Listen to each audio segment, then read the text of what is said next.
Bienvenidos, queridos amigos oyentes. Qué bueno que estén en sintonía y conectados adicionalmente, ¿no? Con la señal de Americano Media y Radio Libre 790 AM. Feliz tarde para todos. Yo soy Lourdes Jubieta. Esta próxima hora los voy a estar acompañando junto a Christian Bonet, quien está en los controles de Americano, el que manda en los controles de Americano, y el productor Jorge. Escúchame a mí, yo dije Jorge, ¿por qué le dije Jorge? Raymond Habibi, alias Habibi Azar, está con nosotros en la producción. También decirles, queridos amigos oyentes, que recuerden que estamos en las redes sociales, Twitter, Getter, Instagram, Facebook, Truth Social, Telegram, la que más le guste, y por supuesto que baje la aplicación de Americano Media. Allí la aplicación, ustedes lo mismo la bajan en sus teléfonos, en sus tabletas, en sus televisores, donde más les guste. Ustedes van a poder bajar la aplicación de Americano Media y estar conectados allí con todo el contenido que nosotros generamos completamente en vivo a esta hora desde nuestros estudios en la ciudad de Miami, en la Florida. Bienvenido a toda la audiencia, norte a sur, de este a oeste de la Unión Americana. También, por supuesto, invitarlos a que revisen nuestra página web americanomedia.com. Se van a quedar patidifusos cuando vean la página de información que tenemos preparadas, listas para ustedes con todo lo que es noticia. Esa información y esas noticias que ustedes necesitan para saber exactamente qué está pasando en este planeta, sin noticias falsas, mis queridos amigos oyentes. El teléfono de contacto 786-590-1623. Comenzamos el programa. Bueno, la administración de Biden dice que va a iniciar diálogos de seguridad con el régimen de Cuba, con el régimen de La Habana. Esas conversaciones con el gobierno cubano se van a llevar a cabo a partir del próximo y 18 y 19 de enero en La Habana.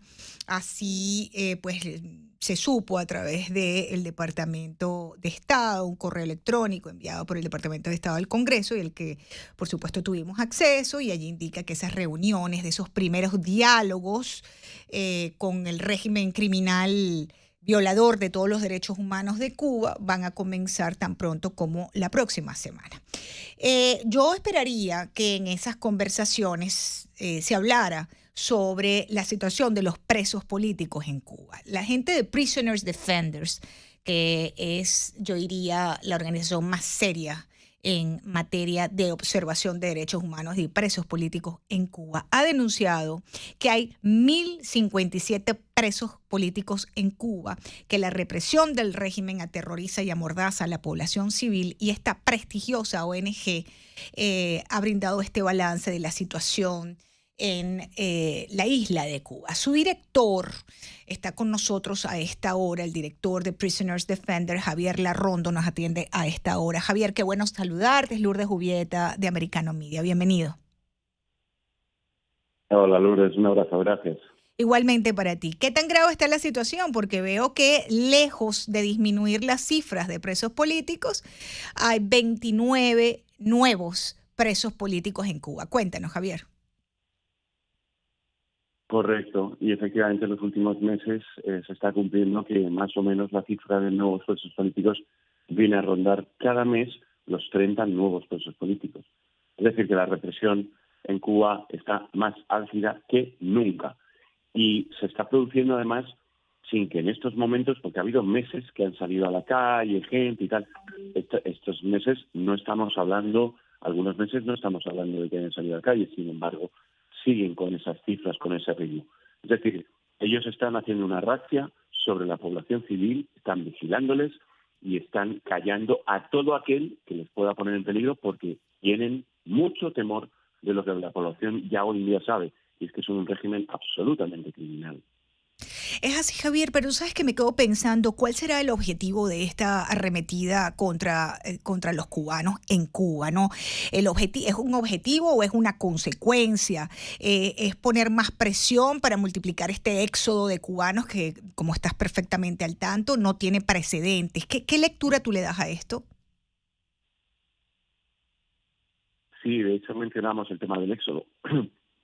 No, yo creo simplemente que ellos se les ha acabado de las 4 patas de poder que ellos tienen, que son la ideología, falsa ideología, pero así han engañado a mucha gente. La ideología, relaciones internacionales la segunda, La tercera, ingresos ilegales, de todo tipo, desde la droga hasta el tráfico de personas, de todo tipo.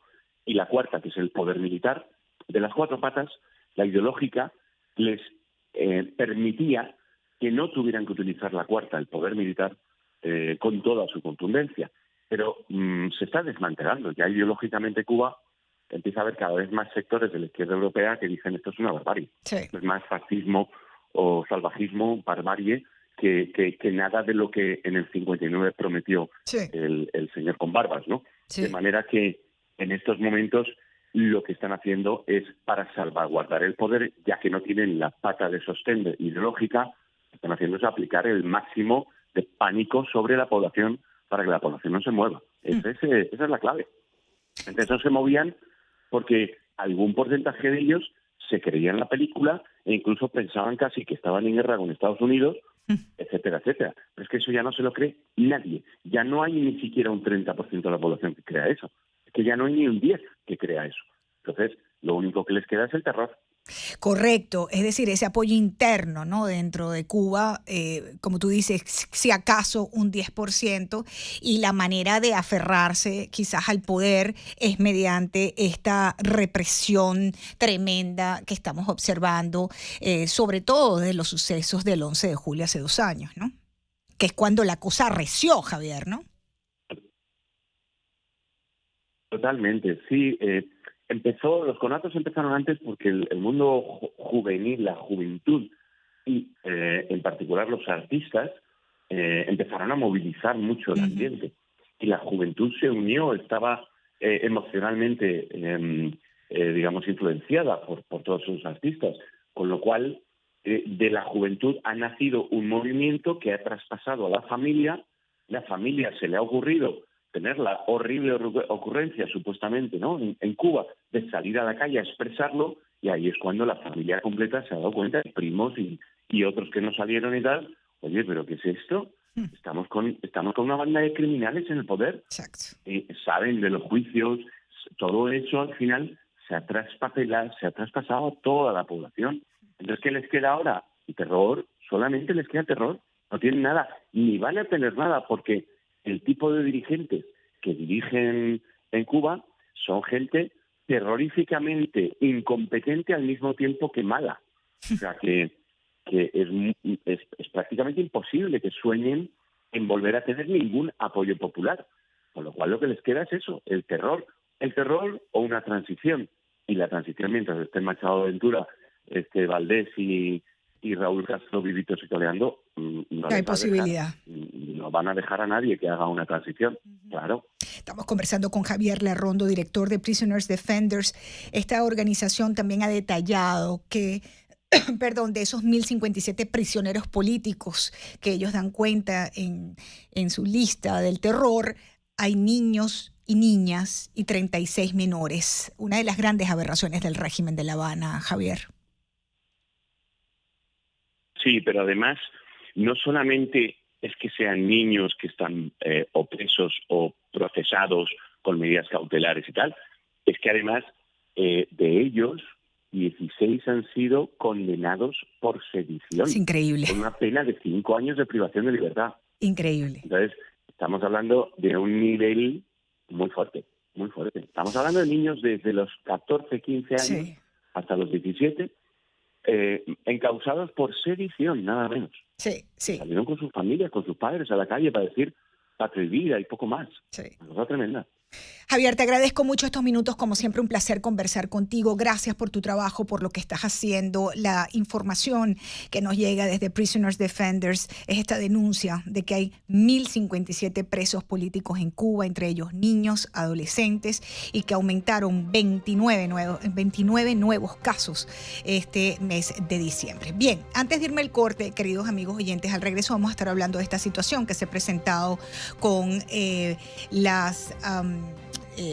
los documentos que se han encontrado en el garaje de la casa del presidente Joe Biden, material clasificado. Los republicanos en la Cámara de Representantes iniciaron esa prometida investigación sobre el presidente Joe Biden y su familia, usando el poder de la mayoría que tienen en la Cámara. Vamos a ver ¿Qué pasa ahora con esa investigación, incipiente investigación, cuando estamos conociendo ahora este caso increíble, como decía Biden, ¿no? ¿Cómo puede pasar esto? Bueno, ya van dos cajas de documentos que le encuentran clasificados a Biden cuando era vicepresidente. Hacemos una pausa.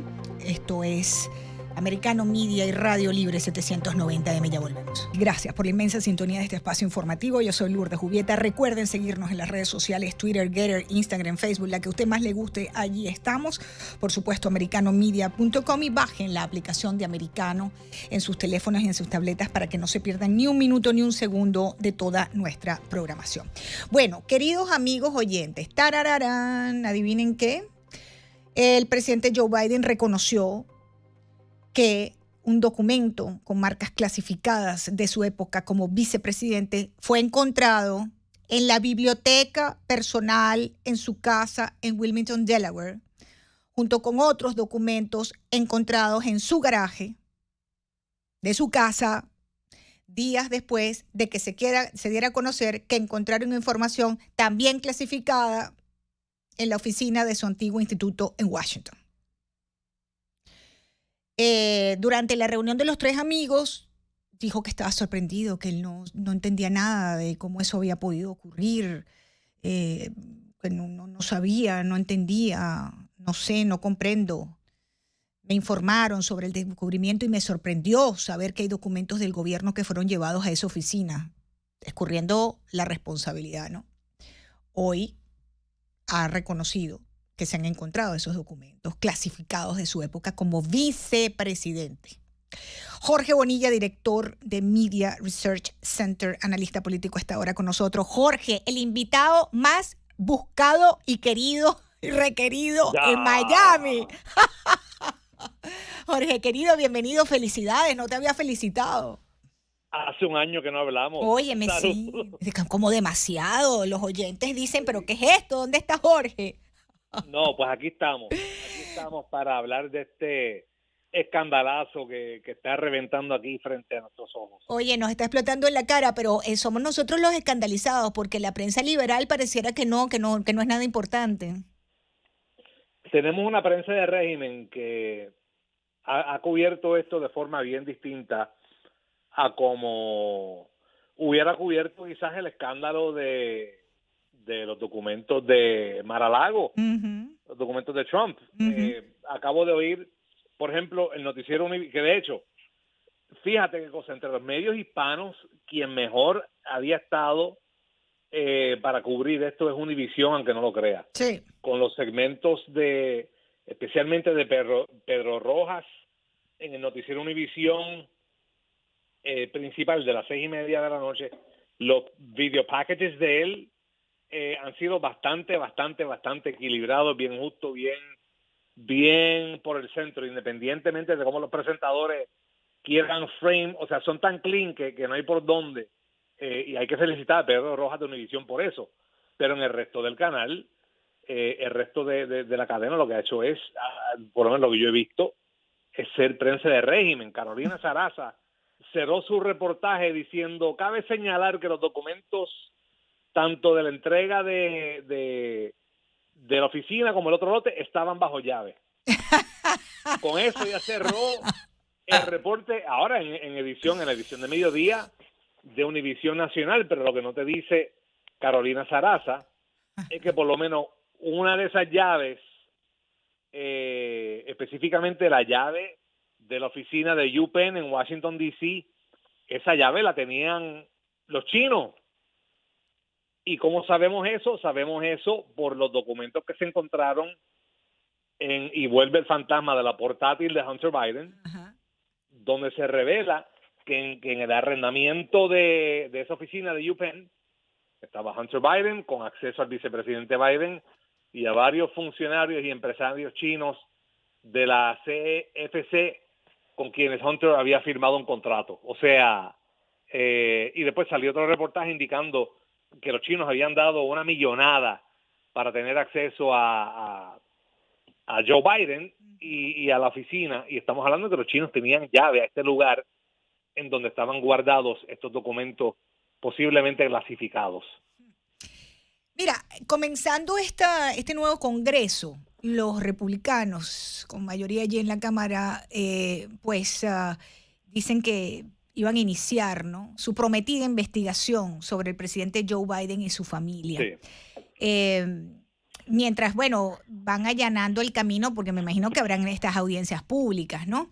O sea, aquí hay material para investigar tremendo, tremendo. Esto que acaba de pasar ahora con estos documentos clasificados, que además quería preguntarte, en tu opinión, ¿cuál es la diferencia entre los documentos clasificados que le encontraron a Trump y lo que le han encontrado a Biden? Bueno, hasta ahora, hasta lo que se ha reportado hasta ahora, la única diferencia real es cantidad de documentos. La ley no contempla, son dos cosas, perdón, cantidad de documentos y el tiempo de demora entre cuando fueron los documentos sacados indebidamente, en el caso de Biden, y cuando se reportaron.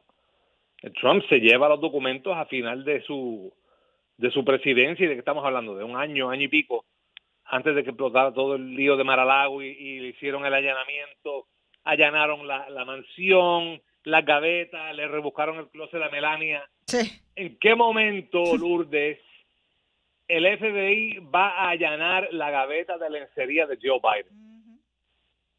Salsa para el ganso. Si fue bueno para la gansa, tiene que ser bueno para el ganso. No podemos tener doble vara. Toca que algún agente del FBI vaya acompañado de un equipo SWAT a allanar todas las residencias de Joe Biden y rebusque a ver qué de verdad aparece. Okay, estos documentos estuvieron rodando 6 años. 6 años desde que Joe Biden abandonó la vicepresidencia. Que sí es cierto que hay duda sobre si un presidente puede o no quedarse con documentos clasificados. Nadie ha dicho que un vicepresidente tenga la autoridad para quedarse con documentos. Y entiendo que acceso tampoco, porque no es solamente que se los quedó, sino que accesar a eso. Eso es como para los ojos del presidente nada más. Pero no solamente es que tuvo acceso, no solamente los vio, no solamente los manipuló, no solamente los sacó, sino además que los tenía abiertos literalmente para que cualquiera que tuviera acceso a esa oficina pudiera abrirlos, leerlos. Y ahora, eso me pregunto, porque en los primeros documentos clasificados encontrados, entiendo que había información sobre Ucrania, habría Exacto. un tema sobre China, el contenido de esos documentos yo creo que es muy importante. Ucrania, Irán, Reino Unido, según unas fuentes, pues han comentado que ahí había material de inteligencia sobre estos países. ¿Tú qué crees de esto? Sumamente importante, y enfocándonos en Ucrania, el periodo de tiempo que cubren estos documentos es el mismo periodo de tiempo durante el cual Joe Biden era el encargado en el gobierno de Barack Obama de atender el caso de Ucrania. Y en todo ese cronograma fue cuando Joe Biden presionó al fiscal en Ucrania, presionó al presidente Poroshenko para que despidiese al fiscal especial que estaba investigando los tratos de Hunter Biden con Burisma. O sea que todo esto es bien... Todo esto apunta al mismo lugar. Claro, todo apunta al mismo lugar, y hay que hacer las preguntas, y volvemos a lo mismo. Todo esto sucede y todo esto es tanto escándalo porque esta prensilla de régimen no investigó el laptop de Hunter Biden cuando tenían que investigarlo. Lourdes, tenemos noticias de última hora. El secretario de Justicia, Garland, acaba de nombrar fiscal especial independiente en el caso de los documentos de Joe Biden. ¿A quién nombró? Porque se estaban moviendo unos nombres. Lo estamos buscando. Ok, porque se estaban barajeando unos nombrecitos por allí muy interesantes, ¿no? Y algunos que se habían puesto a la orden para ser el fiscal especial en la investigación. Oye, ¿esto a dónde puede llegar, Jorge? No, lo espantoso es que no sabemos. No sabemos cuál es el término de este escándalo.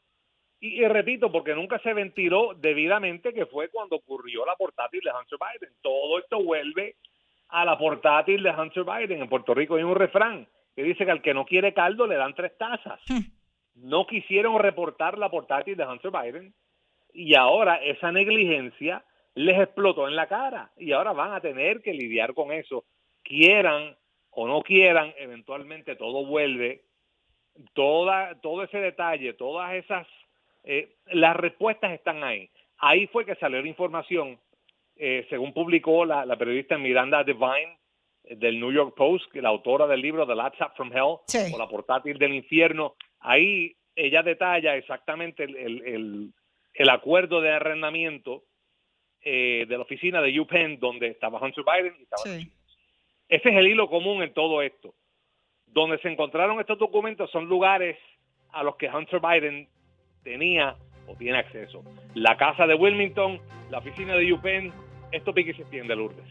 Jorge Bonilla, gracias por acompañarme. Por supuesto, seguimos muy pendientes de esta información. Queridos amigos oyentes, ya nos decía Jorge que han asignado a un fiscal especial para esta investigación. Vamos a ver qué pasa. Lo importante a esta hora, el mismísimo Joe Biden reconoció hoy que un documento con marca clasificada de su época como vicepresidente fue encontrado en su biblioteca personal en su casa en Wilmington, Delaware, junto con otros documentos encontrados en el garaje de su casa, días después de que se diera a conocer que encontraron información confidencial en la oficina también de su antiguo instituto en Washington. Hacemos una breve pausa, ya regresamos en Americano Media. Bien, continuamos, queridos amigos oyentes. En breve nos vamos a ir para Venezuela. Va a estar con nosotros Luis Florido. Luis Florido es un exdiputado venezolano que está al cargo nada más y nada menos que de la coordinación de la Comisión Internacional de la Plataforma Unitaria de Venezuela. Vamos a estar hablando con Luis sobre el futuro de la oposición venezolana tras la disolución del gobierno interino de Juan Guaidó. Pero tengo aquí la información que nuestro querido Jorge Bonilla nos daba en primicia, esta breaking news sobre la investigación del manejo de documentos clasificados de la era de Obama por parte del presidente Joe Biden, y es que el fiscal general Merrick Garland, como nos decía Jorge Bonilla, anunció el nombramiento de un fiscal especial para analizar ese descubrimiento de documentos clasificados en poder del presidente Joe Biden de sus tiempos como vicepresidente de Barack Obama, y el encargado de la investigación será un exfiscal federal de Maryland de nombre Robert K. Hur, quien trabajó en el Departamento de Justicia durante el gobierno del expresidente Donald Trump del Number 45. Garland hizo este anuncio desde la sede del Departamento de Justicia, citando que la Agencia de Archivos Nacionales notificó al Departamento de Justicia del primer hallazgo ocurrido en noviembre pasado, cuando los abogados del presidente Biden informaron a la Casa Blanca que habían encontrado esos documentos. Ahora también consigue documentos en el garaje de su casa, en su oficina personal, y bueno, ya hay un fiscal, como les decía, asignado, que es Robert K. Hur, ex fiscal federal de Maryland, y como les decía, que trabajó en el Departamento de Justicia durante el gobierno del presidente Donald Trump. Bueno, nos vamos para Venezuela. Queridos amigos oyentes, fíjense ustedes dónde estamos parados con la situación venezolana. Por ejemplo, el paso de los migrantes irregulares por el Darién, por esa selva del Darién, creció 85,6% el año pasado. Eso según datos del gobierno de Panamá. Llegó a la cifra histórica, escuchen ustedes, 248.284 personas. Venezuela sigue siendo la nacionalidad predominante con 150.327 venezolanos cruzando, jugándose la vida a través de la selva del Darién. Adicionalmente a esto, ahora en este momento que estamos ustedes y nosotros conectados por la señal de Americano Media y Radio Libre 790 de norte a sur y de este a oeste de la Unión Americana completamente en vivo, miles de empleados públicos y jubilados en este momento protestando en Caracas para exigir aumento en los salarios y pensiones. ¿Saben cuánto está ganando un maestro al mes? $14. El monto mínimo establecido por el régimen de Maduro es de $7 mensuales, mientras que una familia necesita por lo menos 50 o 60 veces ese dinero solo para comer, ¿ok? Y finalmente, pues por supuesto, la gente de espacio público nos está informando de la censura en Venezuela. Han denunciado 8 ataques a la libertad de expresión solamente en el mes de diciembre. Me acompaña a esta hora el exdiputado Luis Florido. Luis Florido tiene, como les decía antes del corte, la inmensa responsabilidad de coordinar la Comisión Internacional de la Plataforma Unitaria y quería conversar con él, comenzando el año como estamos ahora, sobre cuál es el futuro de la oposición venezolana tras la disolución del gobierno interino de Juan Guaidó. Luis, qué bueno tenerte en el programa. Bienvenido. Te saluda Lourdes Jubieta desde Miami.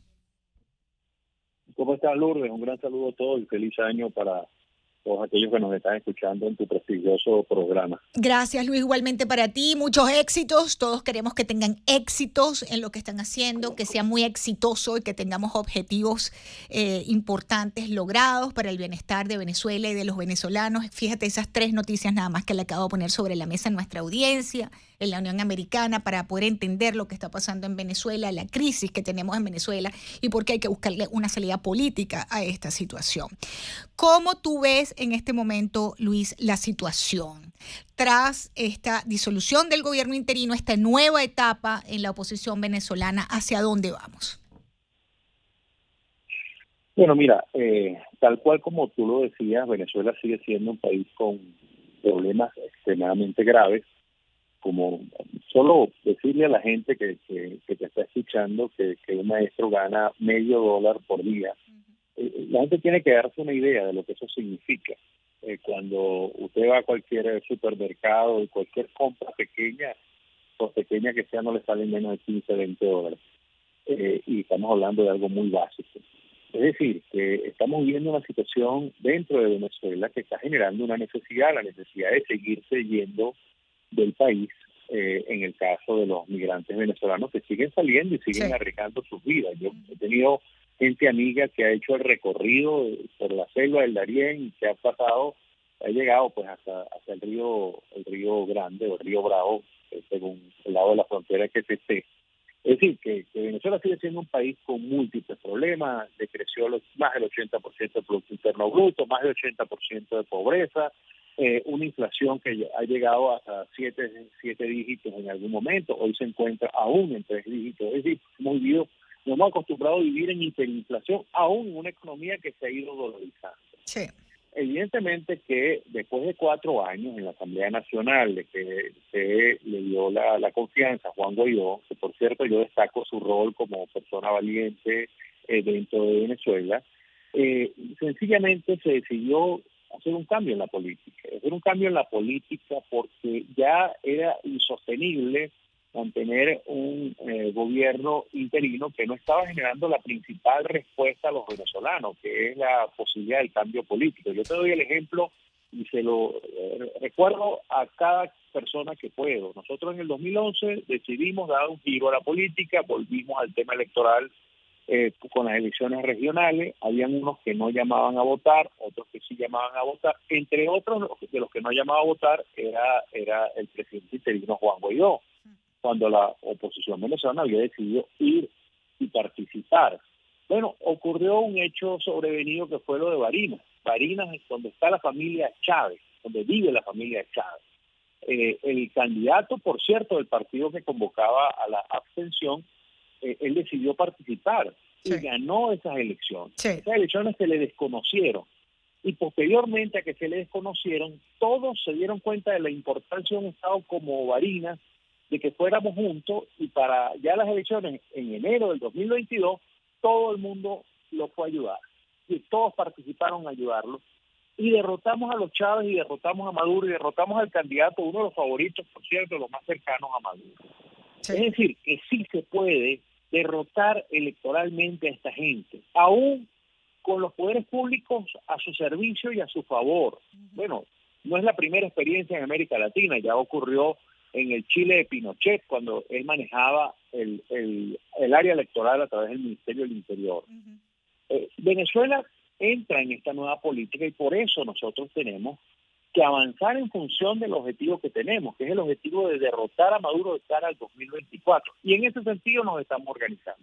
Por eso la preponderancia de la política hoy va a estar en la plataforma unitaria, que es en definitiva quien va a organizar todo lo que corresponde, no solo con las elecciones primarias, porque las elecciones primarias no son la respuesta a todo, son la respuesta a la movilización del país y al problema del fin candidato, sino también del plan que se va a ejecutar cuando llegue el candidato y después futuro presidente de la Alternativa Democrática. Pero fíjate, Luis, que tú nos estás hablando, el objetivo es la unidad y la plataforma unitaria, pero qué difícil conseguir la unidad en Venezuela. ¿Cómo se va a lograr la unidad? ¿Cuántos precandidatos hay inscritos? ¿Por qué es tan difícil entender dónde está, no sé si utilizar, Luis, la palabra el enemigo, o dónde está la persona que hay que derrotar? ¿Por qué es tan difícil ponerse de acuerdo? ¿Por qué los venezolanos somos así? Bueno, tú lo has dicho, los venezolanos no solo que seamos así, yo creo que no es un tema solo de Venezuela. Yo creo que los latinoamericanos somos así. Y creo que en definitiva el poder, la búsqueda del poder es así. Es decir, hay distintos intereses, distintas visiones. Usted cuando ve peleando a alguien con otro, usted tiene que pensar a veces, pensar mal en ese sentido de decir qué habrá detrás. Porque hemos visto en muchos casos que muchas de las peleas públicas que se dan es porque detrás hay un candidato o un aspirante. Uh-huh. Y eso ha sido un problema, no de ahora, sino desde que venimos luchando contra el régimen de Nicolás Maduro. O sea, la conciencia de la unidad, por eso se resuelve a través del mecanismo que nos genere la solución de ese problema. Que es la primaria. Que es cómo nos unimos, que es la elección primaria. Uh-huh. Yo no soy, digamos, un fanático de la elección primaria porque creo que hay muchas cosas que resolver antes de la elección primaria. Pero en definitiva es un mecanismo que nos ayuda a resolver un problema, que es el problema de la proliferación de candidatos. Ahora. Y al final la proliferación de candidatos per se no es mala, Lourdes. Claro. Lo malo es que vayan candidatos por fuera de la unidad. Eso es lo que te iba a decir. Déjame hacer una breve pausa. Estamos conversando con Luis Florido desde Venezuela, porque perfecto, sacan un candidato unitario, pero hay otros que quizás se puedan lanzar por fuera también de la unidad y eso también divide el voto. Y eso es a lo que me refiero, ¿no? Que puede eso efectivamente fracturar o dificultar la posibilidad de tener una salida política a esta crisis que tenemos en Venezuela. Estamos con Luis Florido. Ya regreso, Luis. Voy a identificar la radio y ya volvemos. Gracias por la inmensa audiencia de este espacio informativo. Yo soy Lourdes Jubieta, Americano Media, de norte a sur y de este a oeste de la Unión Americana, completamente en vivo en el sur de la Florida, en la 790M de Radio Libre. Estamos conversando desde Venezuela con Luis Florido. Luis es exdiputado y es el coordinador, el encargado de la coordinación de la Comisión Internacional de la Plataforma Unitaria. La Plataforma Unitaria, ustedes lo saben perfectamente, está encargada de esta transición política que está sucediendo en Venezuela, yendo hacia hacia lo que se espera que se pueda concretar, que es una elección, ¿no? Y en primer lugar, pues por supuesto, unas elecciones primarias. Hablábamos de la dificultad de la unidad, pero también hay otras dificultades. Luis, fíjate, cuando decidieron nombrar a estos exdiputados para establecer pues lo que es la nueva directiva de la Asamblea Nacional, acto seguido el gobierno de Maduro les envió orden de captura, alerta roja de Interpol. Estas tres figuras principales están en el exilio. Esto es tan extraño, todo esto. ¿Cómo se come esto? O sea, las tres de la asamblea están en el exilio. ¿Esa figura para qué va a servir? Ayúdanos a entender, Luis. Claro, fíjate, siempre es muy complejo. Yo lo digo además como perseguido político en varias oportunidades. A mí me tocó estar en el exilio, sí. Regresé incluso con orden de captura a Venezuela. Hay gente que me dice, bueno, Luis, pero ¿cómo? No, sencillamente yo entré por la frontera y luego me resguardé. Y me resguardé un tiempo incluso en una embajada porque había riesgo de mi seguridad. O sea, ya conocemos cómo es el talante del régimen. El régimen no ha cambiado, el régimen es el mismo. Sí. Ojo, para que estemos claros, no es distinto. Sí. Ahora, lo que es distinto es cómo lo vamos a confrontar, porque con el puro deseo no podemos salir de esto. Sí. Tenemos que salir con acciones concretas y acciones que sean reales, no sueños, porque está bien soñar, pero hay que soñar en este caso despierto.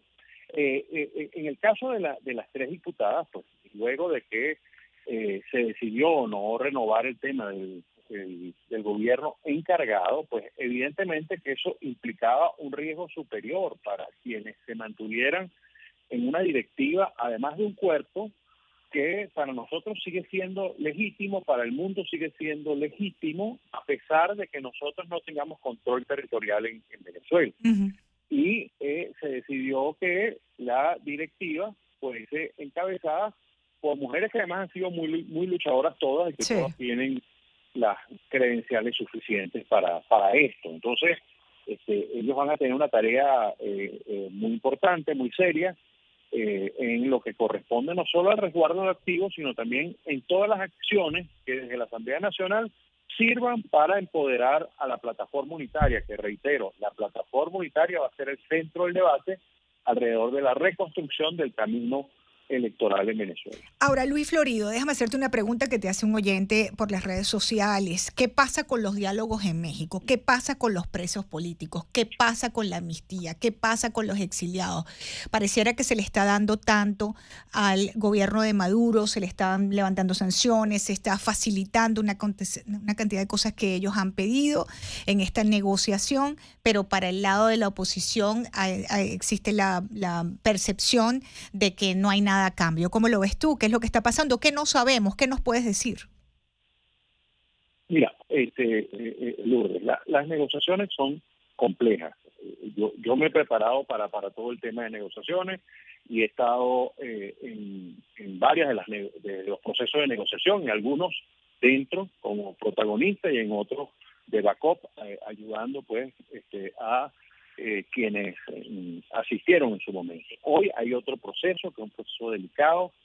Ha sido un proceso cuyos actores internacionales han buscado darle la mayor seriedad, pero como lo he dicho, el régimen sigue siendo el mismo. Ahora, ¿por ello te vas a cansar de seguir intentando el proceso de negociación? No.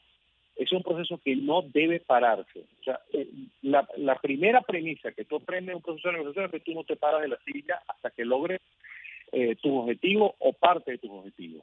Y creo que hay muchas cosas importantes, muchas cosas necesarias que tienen que tratarse en ese proceso de negociación. Nosotros le apostamos a esto y fíjate, casualmente o no casualmente, parece mentira, pero los gobiernos de izquierda que hoy hay en la región están contestes con la necesidad de que México debe producirse.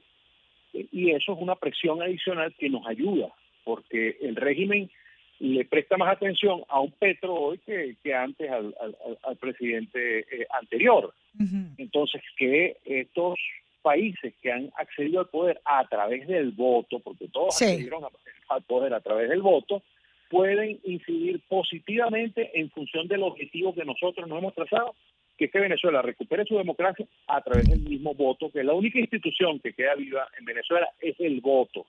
El voto que lo pueden soslayar, el voto que lo pueden pisotear, el voto que lo pueden menoscabar por muchos mecanismos, sí pueden, sí, es correcto. Pero nosotros demostramos en 2015, ganando las 2/3 partes de la Asamblea Nacional, que la gente está por encima de cualquier intento. Y lo demostramos también en Barinas, como te acabo de referir. Ahora, Luis, ¿cuál es la mayor dificultad en este momento? Me quedan 4 minutos de programa. ¿Cuál es la mayor dificultad, sinceramente, que tú digas, esto está cuesta arriba, esto nos va a costar? No, la mayor dificultad en este momento es el esfuerzo unitario, las posiciones, es decir, algunos dirán, era muy difícil tomar esa decisión del gobierno interino, pero había que tomarla. Pero además eso es parte de la política, ¿no? Yo creo que el mismo Guaidó lo debe entender perfectamente, ¿no? Los cambios políticos. Es parte de la política. Esa es la dinámica. Y te repito, y no era un tema ni siquiera de Guaidó, porque yo le hago un gran reconocimiento a Juan Guaidó como líder, y creo que en algún momento él va a lograr cristalizar sus aspiraciones. Creo que en esta oportunidad no va a ser así. Pero el problema es cuando hay alguien que quiere que tú hagas lo que él quiere. Es decir, yo una vez hice con la Universidad de Virginia un curso sobre esto y en ese curso se decía que los grupos son genios. Los grupos están por encima del promedio de inteligencia, pero las individualidades que son muy inteligentes bajan a esos grupos por debajo del promedio. ¿Por qué? Porque los grupos aportan uno y otro y permiten construir una idea clara de hacia dónde se va. Y aquí la mayoría, el 77% de la Asamblea Nacional decidió un camino, la plataforma unitaria decidió un camino, la Unidad Democrática decidió un camino. Yo sé que este no es el momento de mayor popularidad de la Unidad Democrática. Hasta que nosotros no logremos, Lourdes, el objetivo no vamos a ser los Sí. populares que se quiere, pero no por eso va a dejar de hacer el trabajo. Tenemos que hacerlo y tenemos que construir el camino crítico hasta lograr el cambio político en Venezuela. Y tratar de alcanzar esa unidad, ¿no? Tiene que haber mucho diálogo para poder llegar a tratar de concretar que de verdad sea una figura que represente a la oposición, que se encare con quien sea el candidato del oficialismo. Ahora, me queda un minuto. ¿Habrá otra reunión en México? ¿Qué se está esperando o ya no va a haber más? ¿Qué va a pasar con eso? Mira, sobre México siempre hay que tener mucha prudencia, Lourdes, pero nosotros le estamos apostando a que eso ocurra.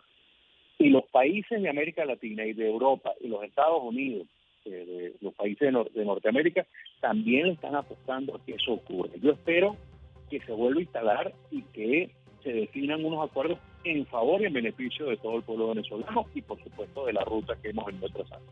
Luis, siempre se me hace corto el tiempo para hablar contigo porque además el tema de Venezuela lo llevamos todos en el corazón y además es apasionante. Te agradezco mucho, Luis Florido, diputado, él está encargado de la coordinación de la Comisión Internacional de la Plataforma Unitaria. Gracias, Luis, por acompañarme como siempre. Un placer tenerte en Americano. Gracias a ti, Lourdes. Gracias por tu tiempo. Bien, amigos oyentes, me tengo que despedir porque se me acaba el tiempo lamentablemente. Les agradezco mucho, pues por supuesto, la sintonía. Continúen conectados con Americano Media y con Radio Libre 790. Recuerden bajar la aplicación de Americano, por supuesto. Seguirnos en las redes sociales. Estamos allí en la que más les guste. Si les gusta Facebook, True Social, Twitter, allí estamos. Y por supuesto en americanomedia.com. Gracias.